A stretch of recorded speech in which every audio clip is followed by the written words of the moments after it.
একটা ইহুদির বাচ্চা ছুটে তার মায়ের কাছে এসেছে, আম্মা আপনার পোশাকটা তো নোংরা, ছেঁড়া কেন? মায়ের চোখটা ছলছল করে, বাবা। বাচ্চাটার মাথাটা নিজের কোলের কাছে চেপে ধরে বলে, বাবা মক্কার মানুষ তাকে ভালো চোখে দেখে না, যার স্বামী নাই সে যদি সাজগোজ করে।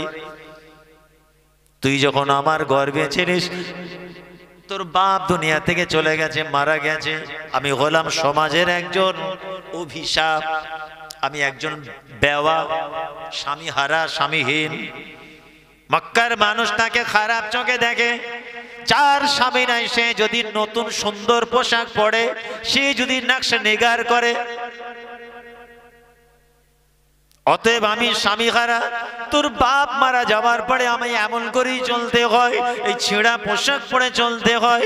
সব থেকে বড় কথা হলো বাবা, তোর বাপের যত সম্পত্তি ছিল তোর চাচা ছিনিয়ে নিয়ে আমাকে বার করে দিয়েছে। অতএব আমার দুনিয়ার জমিনে আনন্দ খুশি বলে আমার আর কিছু নাই। বাচ্চাটা বলে, না মা, তোমাকে নতুন পোশাক পরতে হবে, তোমাকে ওই সমস্ত মায়েদের মতো তোমাকে সাজতে হবে। মা সান্ত্বনা দেয়, ছেলে শোনে না, বলে, মা আমি আমার চাচার কাছে আমি বাপের হক চাইবো। সমাজে হচ্ছে তেমন নাকি? কত চাচা আছে ভাইপোর গলায় পা দিয়ে হারাম গিলছে, আছে তো নাকি? আরে বলেন না, এটা ভদ্র ভাষায় বললাম, আপনারা মুখ চাচাই করছেন কেন? ও তো হারাম খাচ্ছে, আর আমি ভদ্র ভাষায় বলেছি গিলছে। সমস্যাটা কোথায় বলুন? আবার ওই হারাম খেয়ে আবার খোদার ঘরে গিয়ে সাজদা করছে, ও তো হারাম খল্লাবাজি। তাহলে আমার বলতে সমস্যা কোথায়? ও হারামও খাবে, নামাজও কেন পড়বে? ভাই নামাজ পড়ুক, নাহলে হারাম খাক। সুদের ব্যবসা খাবে, 35% চড়া হারে সুদ খাবে, আর তুমি বলছো আমি ফজরের নামাজ জামাতের সঙ্গে আদায় করি। বলেন সবচেয়ে বড় কথা, গ্রামের মানুষ তাকে যদি বলে সুদখোর, ওরা তো প্রেস্টিজ কিছু, তুই তো সুদখোর, মানুষের রক্ত নিচড়ে খাস। যদি তোর এতই খারাপ লাগে হারাম ছেড়ে দে। আল্লাহ রাসূলের জামানা ওই বাচ্চাটা বলেছিল, মা আমি আমার চাচার কাছে যাচ্ছি, কিচ্ছু চাইব না, শুধু একটা শাড়ি তোমার জন্য চাইব।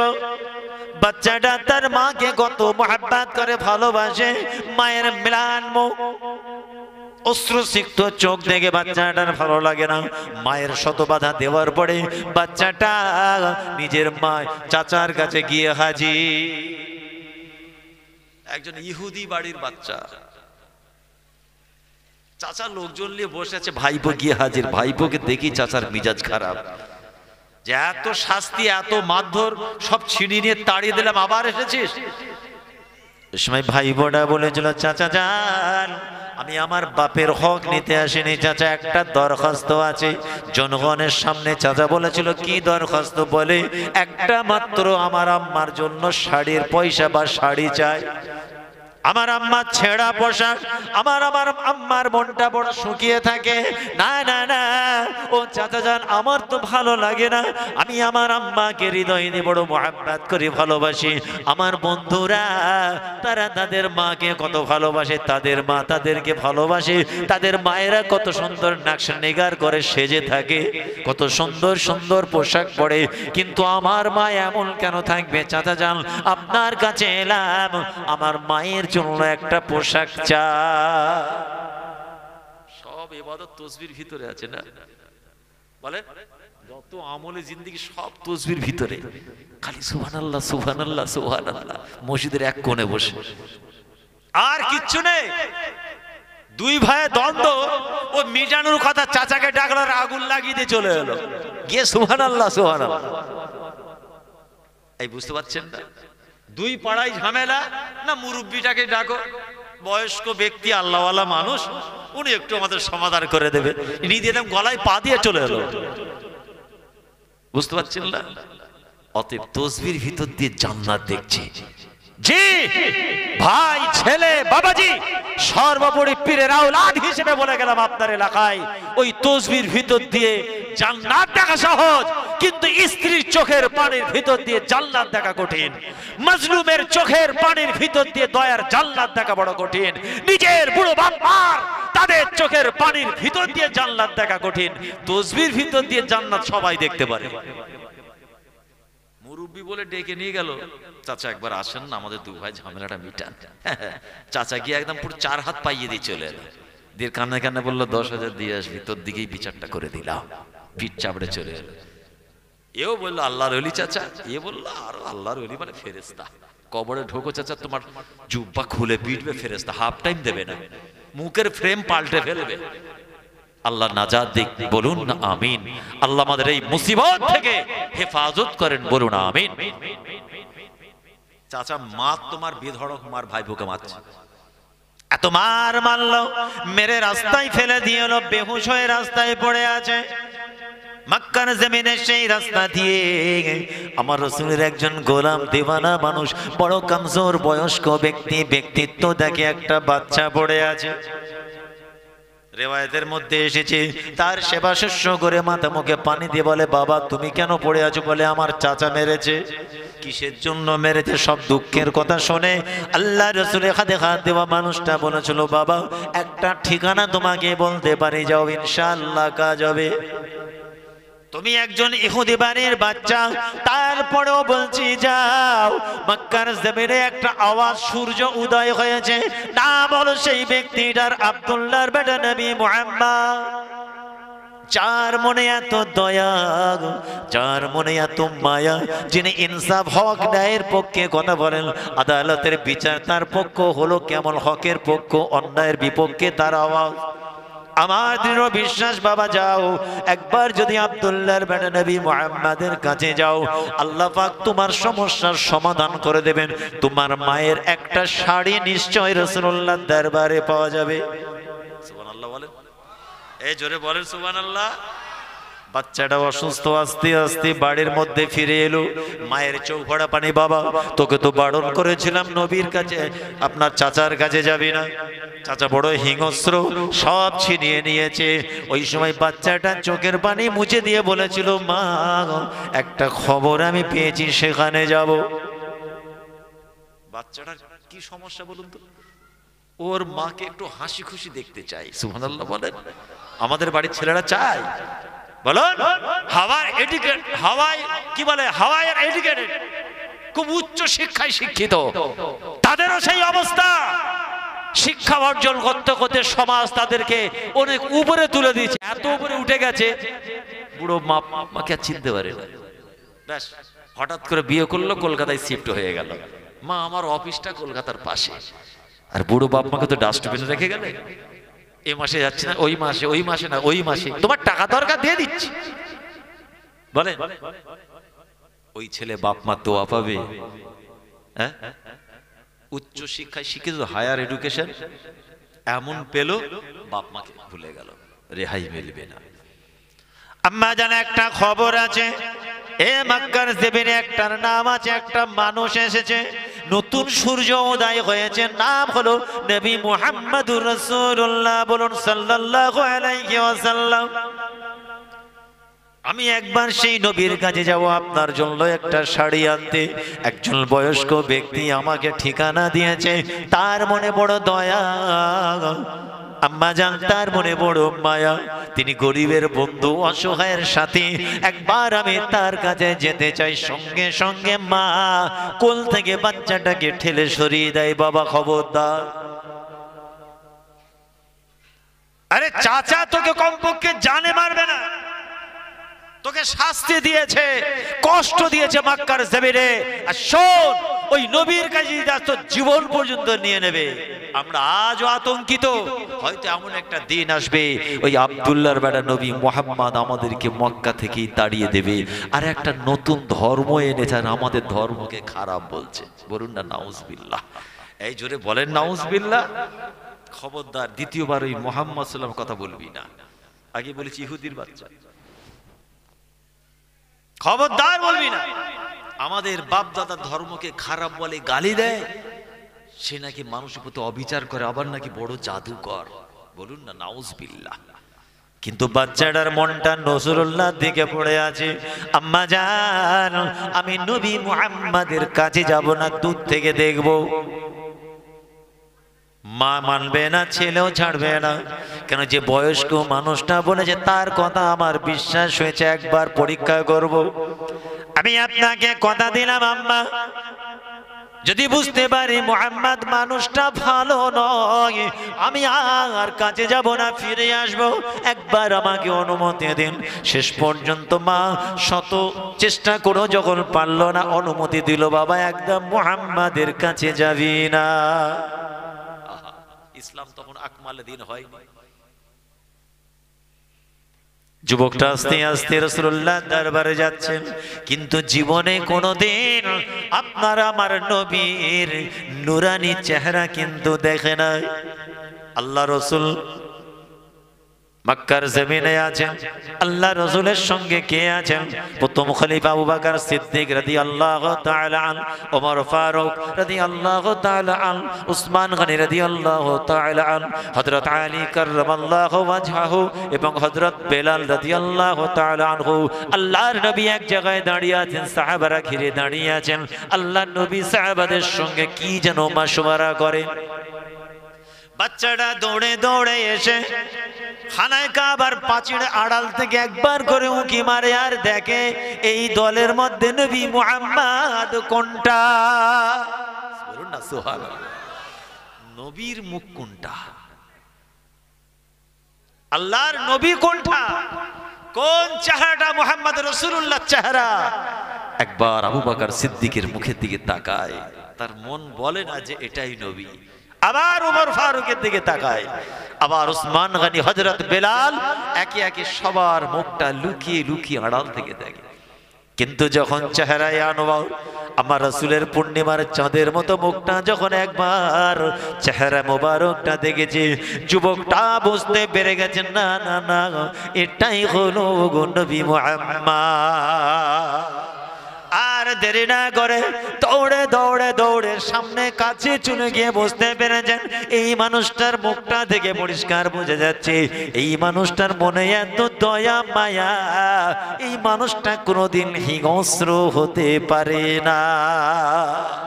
রিওয়ায়াতে এসেছে 8 বছর বয়স মাত্র, বিরাট বয়স্ক ব্যক্তি নয়, 8 বছর, 7 থেকে 8 বছর বয়স। আল্লাহ রাসূলের পিছনে চেহারা মোবারক উপর হাতটা রেখেছেন। আল্লাহ রাসূল ঘুরে বলছেন, কে বাবা? ওই সময় বাচ্চাটা বলেছিল, হুজুর আমি গোলাম, বাফারা ছেলে ইতিম। আল্লাহু আকবার। আল্লাহ রাসূলের সঙ্গে যখন এমন কথা বলেছে, হুজুর আমি গোলাম, একজন ইতিম, আল্লাহ রাসূল বাচ্চাটাকে জড়িয়ে ধরে বলছেন, বাবা আমিও গোলাম ইতিম, বাচ্চা অবস্থায় বাপ্পাকে হারিয়েছি, আমি মুহাম্মদুর রাসূলুল্লাহ, আমিও গোলাম ইতিম। দুঃখ করো না, কেঁদো না বাবা, কি তোমার সমস্যা বলো? আল্লাহর নবী কিন্তু বাচ্চাটাকে দেখে চিনতে পেরে গিয়েছেন কোনো মুসলমানের বাড়ির বাচ্চা নয়। চিনতে পেরে গেছে এটা কোন সাহাবীর বাড়ি, কোন মুসলমানের বাড়ির ছেলে নয়, কোন ইহুদি নাসারা তাদের বাড়ির বাচ্চা। আল্লাহর নবী বাচ্চাটার মাথায় হাত দিয়ে ধুলো ময়লা ঝাড়েন, তার সিনায় হাতটা বুলিয়ে দেন। আল্লাহ রাসূল নিজে তার সঙ্গে জড়িয়ে আদর করে বলছেন, বাচ্চা কি তোমার সমস্যা, কেন তুমি কাঁদো? ওই সময় বাচ্চাটা বলেছিল, ও নবী মুহাম্মদ আমি গোলাম বাফারা ছেলে, মায়ের গর্ভে থাকা অবস্থায় আমার আব্বা জান ইন্তেকাল করেছেন, কিন্তু চাচা আমার সব নিয়ে নিয়েছে। আমার মা বড় কমজোর দুর্বল, আমার মায়ের পোশাক বলে কিচ্ছু নাই, আমার মা সাজে না, আমার মা ভালো করে হাসে না, এই জন্য আমি আপনার দরবারে এলাম। আপনার কথায় একজন ঠিকানা বলেছে, তার কথা মতো আপনার কাছে বড় আশা নিয়ে আপনার কাছে এলাম।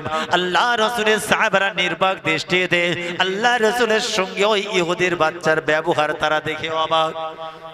আল্লাহ রাসূলকে বলেছিল, আমার মায়ের জন্য একটা শুধুমাত্র কাপড় দরকার।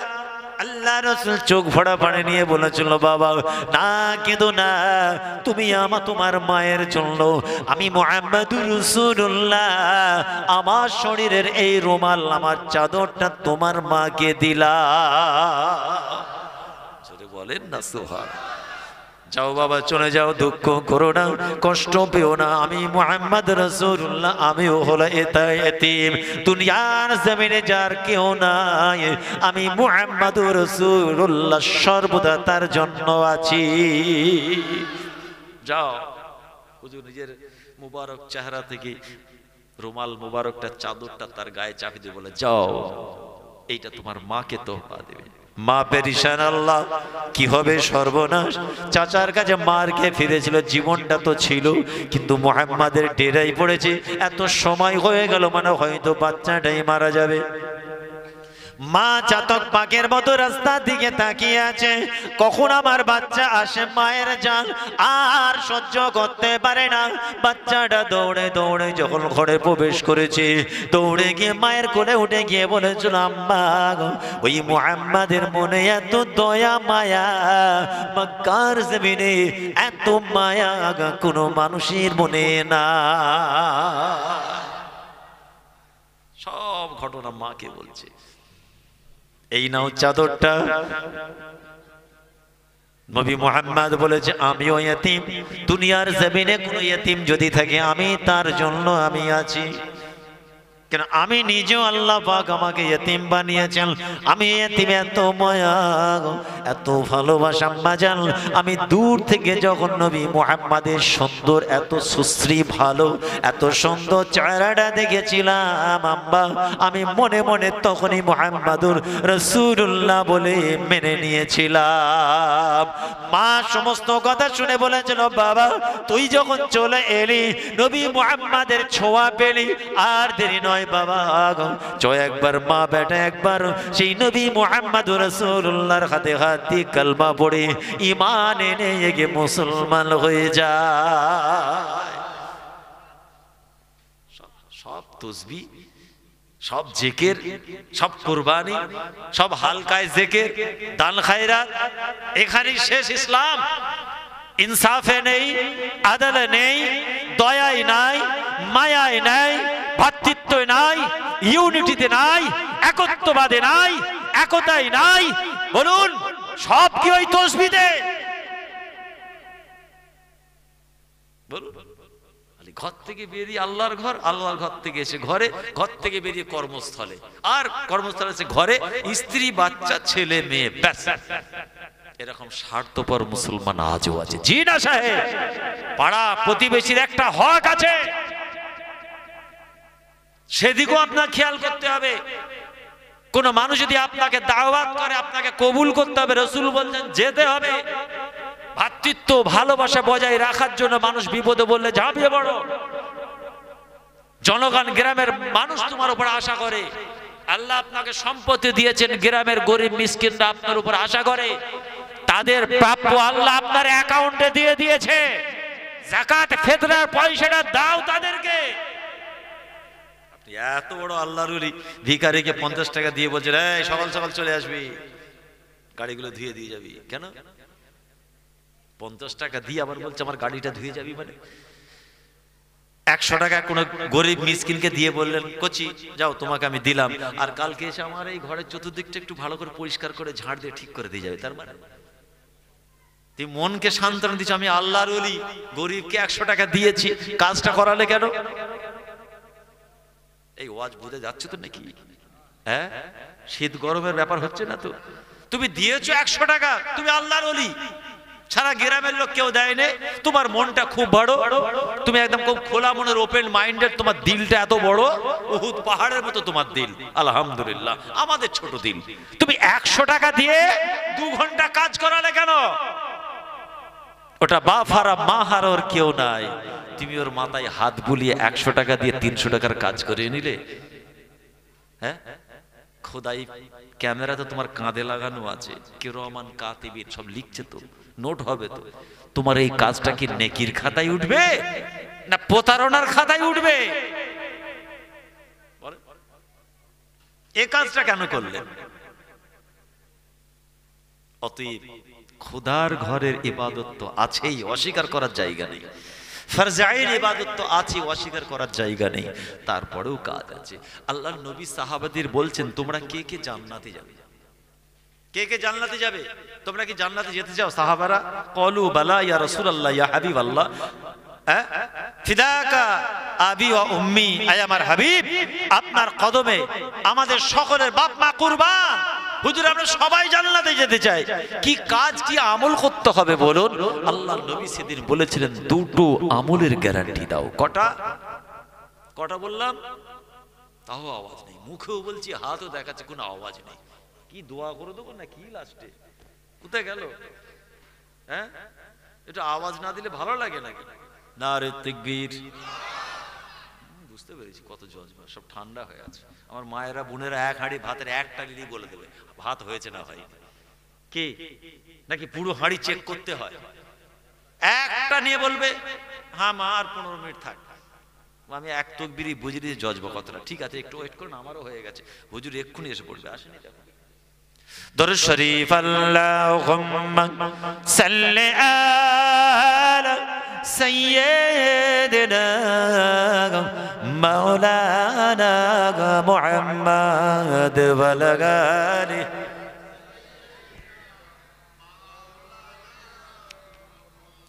তোমারই জন্যে এ বিশ্বে মোরা আলো পেয়েছি, পেয়েছি কুল। তোমারই জন্যে এ বিশ্বে মোরা আলো পেয়েছি, পেয়েছি কুল। আল্লাহুম্মা সাল্লি আলা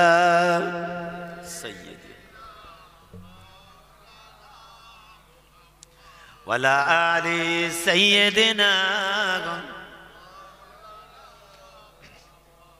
তোমারই সে পথে চলতে গিয়ে দেখি সামনে বাধা আর পাহাড়, বাধার পথ ধরে সঠিক পথে চলে তবু পার হই পারাবার। তোমার সাথে যাদের ছিল আড়ি একদিন তাদেরও ভেঙেছিল ভুল।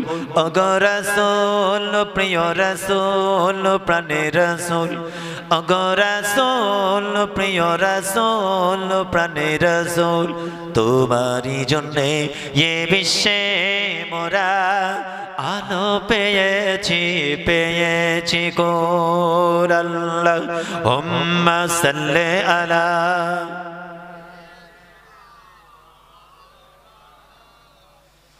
ওয়ালা আলি সাইয়্যিদিনা।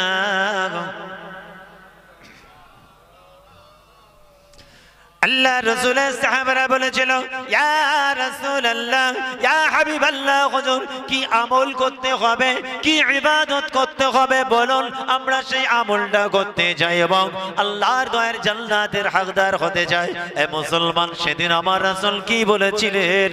আল্লাহ আপনার আমার আওকাতিস সালাত, 5 ওয়াক্তের নামাজ, বছরের একটা মাস রোজা, হজ যাকাত কুরবানি তাসবিহ আল খায়রাত, না না না কোন ইবাদত রাসূল সেদিন বলেন না। এরপরেও কোনো ইবাদত আছে কি? 5টা খুঁটি ছাড়া কিচ্ছু বলেননি নবী সেদিন। তা আমি বলার আগে আপনাদের প্রশ্ন করছি, তাহলে এরপরেও কিছু ইবাদত আছে? জি, রাস্তা দিয়ে যাচ্ছেন, একটা সামান্য পিন পেরেক বোঝেন তো, পিন রাস্তায় পড়ে আছে, আপনি দেখলেন এই রাস্তাতে সব ধর্ম বর্ণের মানুষ যায়, বাচ্চারা খেলে, কারো পায়ে লেগে যেতে পারে, খালি আপনি তুলেছেন। মিশকাতের হাদিস, রাসূল বলছেন যে ওই রাস্তা থেকে কষ্টদায়ক জিনিসটা, ইজা দেনে ওয়ালি কোই চিজ, কষ্ট দেয় মুমিনকে এমন কোনো জিনিস যদি রাস্তা থেকে তুলে ফেলে দেন, আমি রাসূল বলছি সর্বনিম্ন হলেও তার ঈমান এখনো জিন্দা আছে। জোরে বলুন সুবহানাল্লাহ। দেখছেন ইসলাম কোথায় আর নেকি কোথায় আর শরীয়ত কোথায়? আপনি তো স্বার্থপর মুমিন মুসলমান, আপনি বড় বড় ডালটা ধরেছেন, ছোটগুলোর দিকে তাকাননি। তাই এক কবি বলছেন লা তাহতাকির, খবরদার মানুষকে ঘৃণা করো না, ছোটকে ছোট মনে করো না। কায়দা দাইফ ফারুব্বামা তামুতুল আফাঈ মিন সুমুমিল আকারিব, ছোটকে কখনো ছোট মনে করো না, কেননা দেখা গেছে অনেক সময় একটা ছোট্ট বিছা, আকরাব আরবিতে বলে, বিছার কামড়ে বড় অজগর আজদাহা সাপ পর্যন্ত মারা যায়। আপনাদের এখানে বাঁশতলায় সেই ছোট্ট কাঠ পিঁপড়ে পাওয়া যায় কি? কালো মতো চেহারা, কেমন লাগে কামড়ালে? আমাকে আবার কামড়েছিল, আমি জানি, আর আপনাদের কামড়েছে কিনা জানি না। যার কামড়েছে সে খুব ভালো বুঝতে পারবে কেমন। একটা পিঁপড়ে সুরসুরি দেয়, ওটা বলছি না, এটা বেশি বাঁশতলায় থাকে, শুকনো কাঠের ভিতরে থাকে। আল্লাহ মাফ, যদি কাউকে কামড়ায় 15 দিন মনে থাকবে, আমার কথা কমপক্ষে মনে থাকবে, ওই হুজুর বলে চলে মিলে গেল।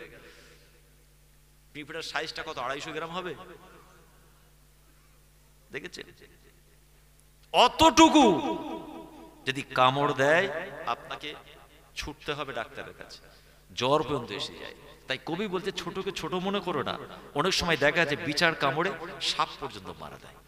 অনেক মানুষকে আমরা ঘৃণা করি। সোশ্যাল মিডিয়া কিছুদিন আগে দেখছিলাম, একটা ভিখারি এত সুন্দর থরলি ইংলিশ বলছে, অক্সফোর্ড ইউনিভার্সিটি থেকে পাশ করে মানে এত সুন্দর বলতে পারে না। জনগণ দাঁড়িয়ে গেছে রোডের ধারে, আপনারা হয়তো দেখেছেন, অনেকে এই মাসখানেক আগে দেখছিলাম, তার সঙ্গে সেলফি নিচ্ছে কোটিপতি পয়সাওয়ালায় গাড়ি থেকে নেমে। ওই ভিখারি ইংলিশ শুনে বলছে, স্যার 1 পিকচার প্লিজ, বলে সেলফি নিচ্ছে। ভিখারি উস্কো খুস্কো চুল, মানে ইংলিশ তো আমিও চালিয়ে দেবো, আপনিও চালিয়ে দেবেন। আমার দেশের ইংলিশ বলার স্পিকিং ক্যাপাবিলিটি যেমন, আর একজন ইংরেজ তার এক হবে কি? তো ওই ভিখারিটা এত সুন্দর ইংলিশ বলছে, বলছি তো বড় বড় ভিআইপিরা দাঁড়িয়ে গেছে রাস্তায়, তার কথাটা সে একটা সেলফি ছবি নিচ্ছে। দুনিয়ার মানুষ তাকে ঘৃণা করলো, কিন্তু কত সুন্দর সে ইংলিশ বলছে। আল্লাহ রাসূল তাহলে কি বলেছিলেন? কি এমন ইবাদত আছে? আল্লাহ রাসূল বলেছেন, সাহাবারা দুটো আমলের তোমরা গ্যারান্টি দাও। এক নম্বর হলো তোমরা তোমাদের লজ্জাস্থান শারমগাহের হেফাজতের গ্যারান্টি দাও, প্রোটেকশনের গ্যারান্টি দাও। 2 নম্বর হলো তোমরা তোমাদের জিহ্বা ঠোঁটের গ্যারান্টি দাও। আমি মুহাম্মদুর রাসূলুল্লাহ তোমাদের জান্নাতের গ্যারান্টি দিলাম। শুধু তাই নয়, আমি তোমাদের নবী দায়িত্ব নিয়ে তোমাদের আল্লাহর দয়ার জান্নাতে পৌঁছে দেব। এ মুসলমান, তাসবিহ আছে আলহামদুলিল্লাহ, শারমগাহের হেফাজত, জবানের হেফাজত যেন ঠিক থাকে। শারমগাহের হেফাজতের গ্যারান্টি আর জবানের গ্যারান্টি। বলুন তো, এই ঠোঁটে ইসলাম আছে? আছে, ঠোঁটে ইসলাম আছে। আমি দুটো কথা বলবো, ভালো করে শুনবেন, কেন প্র্যাকটিক্যাল না বুঝালে এখনকার ছেলেরা বুঝবে না। কেন সোশ্যাল মিডিয়ায় এত চটিক কিতাব পড়া মুফতির হুড়োহুড়ি না, যুবক ভাইগুলো আমার কোন দিকে যাবে ঠিক করতে পারছে। মানে চায়ের দোকানের মুফতি আর সোশ্যাল মিডিয়ার মুফতি এত বেড়ে গেছে, এমন ফতোয়ার তেজ, আমাদের বাড়ির ছেলেগুলোকে আমরা রাখতে পারছি না। ইউটিউব দেখে বলছে হাত এইখানে বাঁধো, ওর বাপ দাদু 14 গোষ্ঠী সব নাবির নিচে, কোমরের নিচে দাদা হুজুর 5 হুজুর করে চলে গেল। এ বলছে সালামটা দাঁড়িয়ে কেন পড়তে হয়, বসে বসে পড়বো, কোরআনে নেই হাদিসে নেই। দেখছেন ওই চায়ের দোকানে চটি কিতাব পড়া মুফতি। আমরা মিশকাতুল মাসাবি, তাফসিরে জালালাইন, কামালাইন, সিহাসিত্তা হাদিস, বুঝলেন, বুখারী, নাসাই, ইবনে মাজাহ, তো এতটা চওড়া আর মোটামুটি 2.5 থেকে 3 ইঞ্চি মোটা। ব্যাগে হতো না, এই মাথায় না হলে কাঁধে করে নিয়ে মাদ্রাসায় গেছি। বলুন তাহলে ওই অত বড় কিতাবটার জায়গায় 25 গ্রাম ওজন চটি কিতাব পড়ে কেউ যদি বলে আমিও ফতোয়া দেবো, বলুন সেটা কথা আছে? নিম মোল্লা খাতরায় ইমান, আর নিম হাকিম খাতরায় জান। মোল্লা যদি অল্প বিদ্যা হয় তোমার ইমান নিয়ে নেবে, আর ডাক্তার যদি হাতুড়ি মার্কা ডাক্তার হয় তোমার জান নিয়ে নেবে। তাই আজ বলছি, মুজাদ্দিদে জামান বারহাক পেশাক জিন্দাওয়ালি শুয়ে আছে, তার 5 কলিজার টুকরা জিন্দাওয়ালি শুয়ে আছে। জি, তার কলিজার টুকরা মুরব্বীরা জিন্দাওয়ালি সব শুয়ে আছে, তাদের আল আওলাদ আজও হায়াতে আছে। সিলসিলার বড় বড় দিকপাল, মুহাক্কিক, আলেম, মুফাসসির, মুহাদ্দিস, ফাকি আজও আছে। সমস্যা হলে ওই যোগ্য আলেম ওলামার কাছে সমাধান করে নেবেন। চটি কিতাব পড়ার মুফতির কাছে যাবেন, ঈমান চলে যাবে, বেঈমান হতে হবে। খুব হুঁশিয়ার, মানুষের চক্রান্তের শিকার হবেন না। এই বর্ধমানের একটা জাহেল মৌলবি, আলেম আমি বলতে পারি না, বলা যাবে না, এরম লোককে আলেম বলা যায় না। সে আবার নতুন ফিতনা শুরু করে দিয়েছে, মানে আপনার আমার মসজিদে মুসলিমদের মধ্যে লাগিয়ে দিচ্ছে, বুঝলেন? আমরা সমাজে ফুরফুরা সিলসিলা ভুক্ত এবং তাবলীগ জামাত আমরা মিলেমিশেই চলি, কি চলি না? চলি না? কোনো সমস্যা আছে আমাদের? কোনো সমস্যা আছে কি? মাসলা সামান্য সূক্ষ্ম বিষয়, সমস্যা নেই, কিন্তু এই সমস্ত আলেমগুলো আপনার আমার মধ্যে লাগিয়ে দিচ্ছে। নিজে দাবি করছে তাবলীগ জামাতের একজন মহাব্বতী লোক, ওই দলের জন্য কলঙ্ক। বলছে নবীর সামনে দাঁড়িয়ে সালাম পড়া হারাম। বলুন নাউজুবিল্লাহ, এই বলুন না নাউজুবিল্লাহ। আমরা তো বলি না ফরজ, ওয়াজিব, সুন্নত, নফল তো বলিনি। মুজাদ্দিদ জামান বলেছেন 34 নম্বর ওসিয়তনামা, তিনি বলেছেন মুস্তাহাসান। বলুন, করলে নেকি আছে, না করলে গুনাহ নেই, মুবাহ কাজ। আর মুবাহ কাজ যখন বারবার করব আমরা, যে কোনো মুবাহ আমল কাজ বহু মানুষ যখন করবে, সওয়াব নেকি পাওয়ার জন্য করবে, ইমাম আবু হানিফা বলছেন ওটার মুবাহ থাকবে না, মুস্তাহাব হয়ে যাবে। আল্লাহ তো কোরআনে দাঁড়ানোর কথাও বলেননি, বসার কথাও বলেননি। আল্লাহ কোরআনে কি বলেছেন? ওয়াসাল্লিমু তাসলিমা। আইয়ুহাল্লাযিনা আমানু, হে ঈমান বলো, হে বিশ্বাসীগণেরা, হে মুমিন মুসলমানেরা। কি বলেন আল্লাহ? আমি এবং আমার সমস্ত ফেরেশতারা নবীর উপর দরুদ ও সালাম পাঠাই। অতএব হে বিশ্বাসীগণেরা, তোমরাও নবীর উপরে দরুদ পাঠাও। ওয়াসাল্লিমু তাসলিমা, এই কোরআন থেকে দলিল দিচ্ছি। সালাম পাঠানোর মতো করে নবীর উপরে সালাম পাঠাও। আপনি কি নাচতে নাচতে সালাম পাঠাবেন? এরকম পা দুলিয়ে দুলিয়ে, হাসতে হাসতে, শুয়ে শুয়ে, চা খেতে খেতে, বাইক চালাতে চালাতে? হ্যাঁ, আপনি শুয়ে শুয়ে নবীর সামনে দরুদ পড়তে পারেন। পারেন না? পারেন না? আল্লাহ বলেছেন, পরিষ্কার করেছেন, আদবের সঙ্গে ভক্তি ভরে হৃদয় দিয়ে সালাম পাঠাও। তো আমরা যদি নবীর সামনে দাঁড়িয়ে সালাম পড়ি, এদের এত চুলকানি কেন? বলুন। আর এই তাবলীগ জামাতটা যিনি এনেছিলেন, এদের মধ্যে 14 গোষ্ঠী পীর। হাজী ইমদাদুল্লাহ মুহাজির মক্কি রাহমাতুল্লাহ আলাইহি নওয়ারাল্লাহু মারকাদা, আমি হুজুরের জীবনী দেখছিলাম, জবরদস্ত আল্লাহর ওলি মানুষ, আশিক মানুষ। তিনি বলছেন আমি দাঁড়িয়ে সালাম পড়ি, ভক্তি ভরে পড়ি। এই দাঁড়িয়ে সালাম পড়লে আমি সালামের টেস্ট বা মজা পাই। জোরে বলুন সুবহান, জোরে বলেন। তাহলে তথাকথিত স্বঘোষিত যারা নিজেদেরকে বলছে আমরা ওই তাবলীগ জামাতের ভালোবাসি, আসলে এরা ওই দলের শত্রু। কত বড় বড় ইসলামিক স্কলার, আমি আমার কথাই বলছি, বোম্বাই, গুজরাট, আহমেদাবাদ, পাঞ্জাব, ভাটিন্ডা, আপনার এদিকে বেনারস, বোম্বাই তো আছে, হায়দ্রাবাদ, বাইরের প্রোগ্রামগুলো, তাদের সঙ্গে স্কলারদের সঙ্গে বসে আমরা মাহফিল করেছি একসাথে, কোনোদিন কোনো সমস্যা হয়নি। এমন দ্বন্দ্ব লাগিয়ে দিয়েছে, ফুরফুরা সিলসিলাভুক্ত এলাকাগুলোতে ঘুরে ঘুরে বেশ ওয়াজ করে খাচ্ছিল। এখন একটু জলসা বেড়েছে, ব্যাস ফতোয়াবাজি শুরু করেছে। নাউজুবিল্লাহ, অনেক কথা আমি অত বলছি না, আপনারা সোশ্যাল মিডিয়া সবই দেখছেন। আমাদের কাছে অনেক দলিল আছে এবং কিতাবি দলিল আছে। তাহলে দাদা হুজুর, 5 হুজুর, তার সমস্ত খলিফা ইজাম, কোটি কোটি কোটি তার ভক্ত মুরিদ, এতদিন আমরা সবাইকে হারাম কাজ করে এলাম নাকি? বলুন না নাউজুবিল্লাহ। আপনাদের মুরব্বীরা দাদা হুজুর 5 হুজুর করে দুনিয়া থেকে চলে গেল, সারা জীবন দাঁড়িয়ে সালাম পড়ে হারাম কাজ করে গেল। বলে হুজুর আপনি এই কথা কেন বলছেন? না বললে আমাদের বাড়ির যুবকরা আরো ভুল করবে। এরা স্টেজে উঠে নাটক করে, ড্রামা করে, জঘন্য মুখের ভাষা বলে, এমন বক্তব্য রাখে, শুনবেন মা মেয়ে একসঙ্গে বসে ওয়াজ শুনতে পারবে না, বাপ বেটা বসে ওয়াজ শুনতে পারবে না। সেটা আমার মুজাদ্দিদ জামানের মাসলাকের কোনো বক্তা হলেও ভুল। আমি প্রতিবাদ করি, আমি আমার ব্যক্তিগত কথা বলছি। এই আলেমগুলোকে আমি আলেম মনে করি না, চিটিংবাজ মনে করি। মাদ্রিসে বসে কোরআন হাদিসের খবর নেই, বাজে বাজে ভাষা বলে, ইয়ার কি ফাজলেমো। এটা মেম্বারের রসুল এরকম তো? আমি 2 ঘন্টা তো হয়েই গেল, আমি কোনো খারাপ ভাষা বলেছি একটা যেটা আপনাদের শুনতে খারাপ লেগেছে? বলেন সত্যি কথা বলেন। আল্লাহ না করে সেই ফ্যামিলি থেকে বিলংস করি না, সেই ফ্যামিলি থেকে আসেনি ইনশাআল্লাহ। আর কিছু আলেম বড় বিরাট বড় বড় ডিগ্রি, স্টেজে উঠেই ওকে খোঁচা তাকে খোঁচা, ওকে চিমটি কাটছে, যেন এলেম ওজন করছে, দেখবেন। আর এত বাজে বাজে ভাষা বলে আমি বলতে পারছি না, এই আলেম এই ভুল করেছে, এই আলেম এই ভুল করেছে, কোরআন হাদিস দলিল দিয়ে। এত বড় বড় মুফতি কোথায় ছিল আল্লাহ? এত ফতোয়া দিলে মানুষ তো হার্ট অ্যাটাক করবে। মজলিসে উঠে যদি ওই আলেম বাতিল, ওই আলেমের এই ভুল যদি এরকম করে, তো সাধারণ মানুষ তো হার্ট অ্যাটাক করবে। আমাদের মুরব্বী মাশায়েরা কি অধ্যয়ন করে না? তারা কি ফতোয়া দেয় না? আর প্রকাশ্যে একটা আলেম আর একটা আলেমের সমালোচনা স্টেজে, এটা কি মানুষ ভালো চোখে দেখে?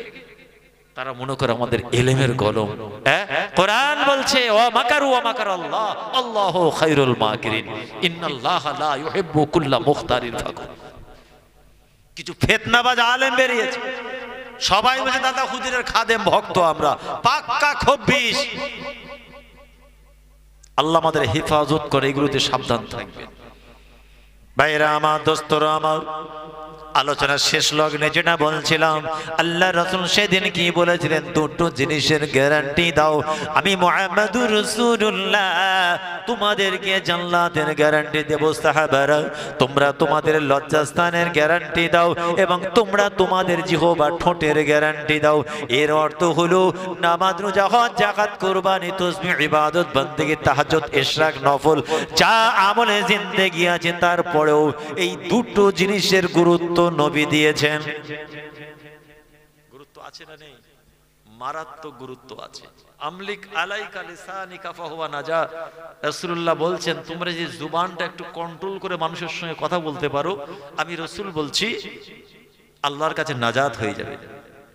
আর একটা জায়গায় ফি হাদিসিন উখরা, আল মুসলিমু মান সালামাল মুসলিমুন মিন লিসানিহি ওয়া ইয়াদিহি। যদি হাতের দ্বারা, মুখের ভাষায় জনগণ কষ্ট পায় এবং দুঃখ পায়, মুখের কথা এবং মারে, রাসূল বলছেন এখনো তুই পাক্কা মুমিন মুসলমান হতে পারোনি, এখনো মুমিন মুসলমানই হতে পারেননি যদি হাতের দ্বারা মানুষকে কষ্ট দাও এবং মুখের কড়া ভাষায়। আমি দুটো কথা বলবো, আপনারা ভালো করে শুনবেন।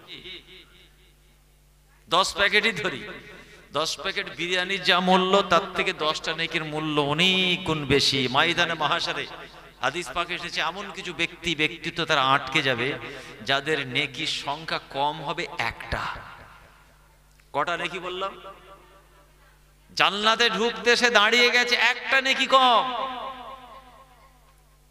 অতএব একটা সুবহানাল্লাহ 10টা নেকি শুধু নয়, রাসূল বলছেন তার আখিরাতের মানে মওতের পরে উখরাবি জিন্দেগিতে 10টা মঞ্জিল তার আসান করে দেবে এবং উচ্চ দরজা আল্লাহ তাকে দান করবে। বলুন না সুবহানাল্লাহ। শুধু তাই নয়, আল্লাহর নবী বললেন রাউযাতুম গুরফাতুম ফিল জান্নাহ। গুরফাতুন মানে একটা স্বপ্নের বাড়ি, কামরা, ঘর। আল্লাহ পাক তার একটা ঘর বানাবেন কোথায়? ফিল জান্নাহ, জান্নাতের ভিতরে। যার জুবান থেকে তাসবিহ, সুবহানাল্লাহ, আলহামদুলিল্লাহ, আল্লাহর প্রশংসা বার হবে, আল্লাহ পাক তার জান্নাতে একটা ঘর বানাবেন। গুরফাতুম ফিল জান্নাহ, জোরে বলুন সুবহানাল্লাহ। আর 10টা নেকি শুধু আল্লাহ দেবেন না, এ ছেলে এদিকে তাকাও, 10টা নেকি আল্লাহ যেমন দেবেন, আপনার জীবনের ঘটে যাওয়া 10টা ছোট গুনাহ, আরবিতে বলে সাগীরা, ছোট ছোট গুনাহ, 10টা নেকির পাশাপাশি আল্লাহ আপনার পেছনের 10টা সাগীরা গুনাহকে মাফ করে দেবেন। আরো আছে দরুদের ফজিলত, এইটুকুই থাক। তো আমি যেটা বলতে বলতে চলে এলাম, একটা রাসূলুল্লাহ একটা হাদিস এসেছে, মানুষ যখন মানুষকে ভালো কাজের আদেশ দেবে, এই যে কমিটি ভাইরা এত বড় একটা প্রোগ্রাম করেছেন, তাদের প্রচেষ্টা, মেম্বার যারা আছেন, উপদেষ্টা যারা আছেন, সুবুদ্ধি সম্পন্ন ব্যক্তিত্ব যারা আছেন, তাদের পরিচালনায় যুবকদের কাঁধে কাঁধ মিলে আজকের মাহফিল কায়েম করা, মুরব্বীদের, বড়দের, সিনিয়রদের নির্দেশে, তাই তো? তাহলে তাদের প্রচেষ্টায় আমরা সবাই এসেছি। তাহলে আমরা এলাম, আমরা নেকির পুটলি মাথায় করলে বাড়ি চলে যাব। বলুন না সুবহানাল্লাহ। কেন আমাদের থেকে নেকি আপনারা বেশি পাবেন। 2 ঘন্টা এখানে করবো, আর আজকে 2 ঘন্টা করবো, 4 ঘন্টা, কটা নেকি পাবো? আর আপনারা মাগরিব পাত থেকে শুরু হয়েছে রাত 2-2-2:30 পর্যন্ত, অনেক গুণ বেশি নেকি আল্লাহ আপনাদের মিলাবেন। সুবহানাল্লাহ বলেন। তো এই যে আমরা এলাম, এই ইন্তজাম আয়োজন হওয়ার জন্যই বসেছি। তাহলে যিনি বা যারা এত বড় কর্মকাণ্ড করলেন ইনাদের কিছু নেই? কথা বলে, এনারা কিছু পাবেন না? আর যদি জানেন কিছু পাওয়া যায় না তাহলে কেন করতে যাবে? কি দরকার আছে মাথার ঘাম পায়ে ফেলে পয়সা খরচা করে 6 মাস ধরে ছুটোছুটি করে জলসা বক্তা হুজুর দাওয়াত করে লাইট প্যান্ডেল লাইট এত হেডেক কেন নিতে যাব? রাজ আছে। Take it mind with heart, হৃদয় দিয়ে কথাটা নেবেন। Always be positive and open minded. সবসময় আমাদের পজিটিভটা নিতে হবে এবং খোলা মনের। পজিটিভ থাকতে হবে, পজিটিভিটি শেয়ার করতে হবে, মানে ভালো দিকটা মানুষকে বলতে হবে আর নিজেকেও পজিটিভ থাকতে হবে। ঠিক তার উল্টো দিকে নেগেটিভ হওয়া যাবে না মুমিন মুসলমানের, আর নেগেটিভিটি শেয়ার করা যাবে না। আর এটাই হচ্ছে একজন প্রকৃত ইমানদার মুমিন মুসলমানের চরিত্র। আসুন রাসূলুল্লাহর হাদিসটা দিয়ে শুরু করি। আল্লাহ রাসূল পাক জুবানে জানালেন, সাহাবারা মানুষকে তোমরা ভালো কাজের আদেশ দেবে, হক নাই সত্যের পথে আহ্বান করবে, মানুষকে ভুল পথে মানুষকে পরিচালনা করবে না, মানুষকে ভুল বার্তা দেবে না, মানুষকে খারাপ পথে পরিচালনা করবে না, তোমরা মানুষকে ভালো কাজের আদেশ দেবে। আল্লাহ পাক কোরআনে এই মর্মে জানিয়েছেন, কুনতুম খায়রা উম্মাতিন উখরিজাত লিন-নাস, উম্মতদের মধ্য থেকে আমি আল্লাহ তোমাদেরকে আমি আল্লাহ আযম দারাজাত উচ্চ মাকাম শ্রেষ্ঠত্ব দান করেছি। উখরিজাত লিন-নাস মানুষের মধ্য থেকে আমি আল্লাহ তোমাদের চয়ন করে আলাদা করেছি। কিন্তু দুটো চরিত্র তোমাদের মধ্যে থাকবে, তা'মুরুনা বিল মা'রুফ ওয়া তানহাউনা আনিল মুনকার। আমি আল্লাহ বলছি তোমাদের চরিত্র হবে মানুষকে ভালো কাজের আদেশ দেবে, ভুল করলে বাধা দেবে, ভাই নামাজটা পড়ো মসজিদ পাশে, তা'মুরুনা বিল মা'রুফ। দাঁড়িয়ে পেচ্ছাপ করো না বাবা, এটা চলবে না মুসলমানের বাড়ির ছেলে। তা'মুরুনা বিল মা'রুফ লা তাবুলু কায়মান, দাঁড়িয়ে পেচ্ছাপ করো না বাবা, তোমার নবী বলেছেন দাঁড়িয়ে করা যাবে না। এটাই হলো তা'মুরুনা বিল মা'রুফ। আল্লাহ রাসূল আবার বলেছেন, লা তাবুলু ইলাল কাবা, কিবলা শরীফের দিকে মুখ করে পেচ্ছাপ করো না বাবা। এটাই হলো তা'মুরুনা বিল